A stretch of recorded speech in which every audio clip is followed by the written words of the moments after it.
A quick question for you. What did Jamie Dornan, Wayne Rooney's hair and a fish supper have in common? Well, stay with us for the next half hour and all will be revealed.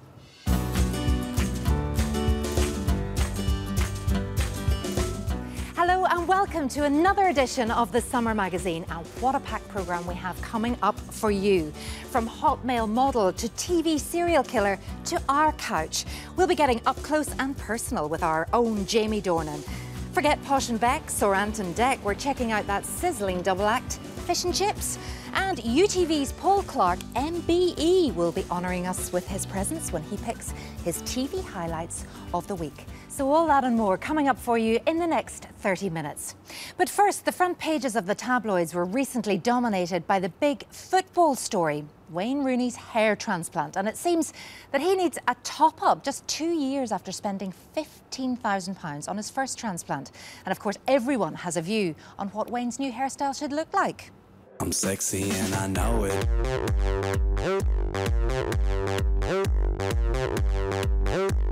Well, we sent our cameras out onto the streets of Belfast to see what people thought about hair loss and indeed hair transplants.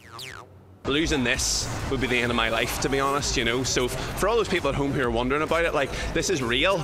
But if I could get this again, hands down, definitely do it. I would never want to have hair again. It's too much of a hassle. You lost your hair, you want to feel young, so have a hair transplant if you can afford it. If it was to start going bald, I would probably do it gracefully and shave it all off. If you've got the looks, you know, it doesn't matter what hair you have, you know, that's the way I look at it. This bit with the hair going over and all, that's silly. I think they just should go bald. Into the barbers and ask for a short back and shine. So is bald the way to go? Bald's the way to go. A short back and shine, I like that. OK, it's a bit of a laugh, but really, baldness can cause extreme anxiety and stress for men. And Jason Shankey, you're a hairdresser, obviously, and professionally and personally, baldness was a big issue for you, although you wouldn't think it at the moment, but you've had a hair transplant. I have indeed, yeah. I mean, losing your hair is devastating on a man's self-confidence. It's ageing, it makes you feel old. Everything about it is awful, and in fact I think it's as bad for a man to lose his hair as it would be for a woman to. Really? So yeah. you just felt much older and not like yourself? Absolutely, yeah. I mean, I lost my hair over a period of about 8 years, and it just got thinner and thinner and thinner. Because I'm in the hairdressing business, I knew a lot of ways in which you can slow down the process and make your hair look thicker through various different hair products, through different medicines even. And but after about 8 years, it got to a point where it was really becoming quite visible, and it became so difficult to disguise it that I decided my only option left was to get a hair transplant. But it's hugely expensive, and for some people, they can't afford it, basically. It can be expensive, and if you want to get a good surgeon as well, you know, it can be expensive, but it is worth every penny. It's permanent, so the hairs that go in the front of your hair are taken from the back, so they don't actually, they never fall out.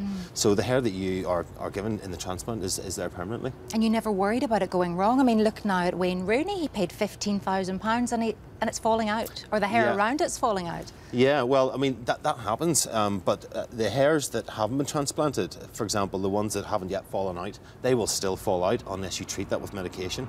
So there's a dual process. One is to treat with medication to stop any more hair coming out, and the other one is to get the hair transplant to fill in areas where the hair has fallen out. I mean, for some people who are maybe starting to lose their hair, are there cheaper options? You explored some until it became apparent that they weren't working anymore. Yeah, well, there's medicines that are available. I mean, minoxidil that you rub on your scalp every day. There's a tablet you can take every day, and there's products you can put on your hair to disguise it and make your hair look thicker.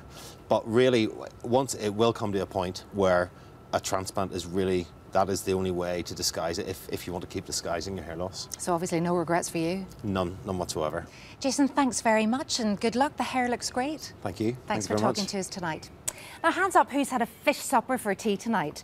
Regarded too often as being bad for your health, it seems that fish and chips may in fact be a fantastic nutritional meal and an excellent source of protein, even better than other takeaway food. Well, Maura Martin headed to the local chippy to find out more about what's frying tonight. A favourite for over 150 years, so needs little introduction. It's thought around 300 million portions are sold in the UK each year. Yes, fish and chips, or the fish supper as we know it, a classic culinary combo. But the two were once enjoyed separately, and that's not a load of codswallop. The fishy part originally came from the Jewish population in Portugal, who had deep-fried fish. And then they moved across Europe, and the pomfret part, the actual chips part, there's a fight between the French and the Belgians as to who came up with that. That brought the tradition of fish and chips over, and the two merged. So the tradition of eating fish and chips on a Friday, it still prevails today. Where does that come from?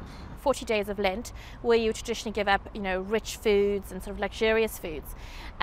So then you eat predominantly fish and give up red meat or cheese or cream or various different things. And that carried through, so that on every Friday, tradition not to eat red meat, the really rich meat, and to eat fish.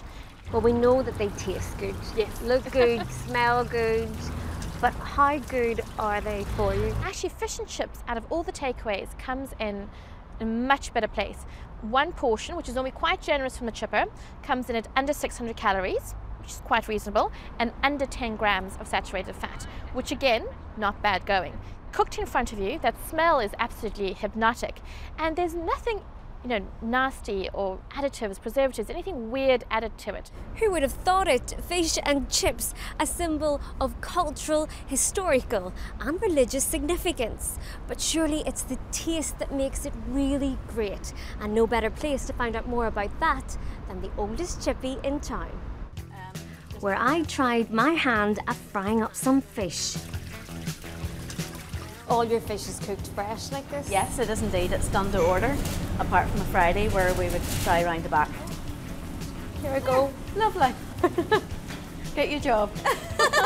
I'm used to being on that side of the counter. I'm not used to this.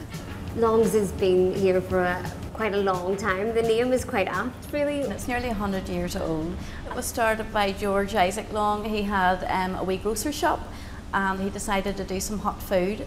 He decided to do fish and chips. So he started the cod tradition. They used to queue up for them every night, and he thought, right, this is what I'm going to do. I'm going to open a shop. We used to always have cod. It is actually quite hard to get at the minute. That's why we always just put cod or haddock. It's a fish supper. Tell me, what makes a great fish and chips? You've worked here for 18 years. What's the secret? Well, I think it's just fresh food. Good oil or good beef dripping, as we would cook with, and just make sure everything's nice and fresh. I think all generations just love fish and chips.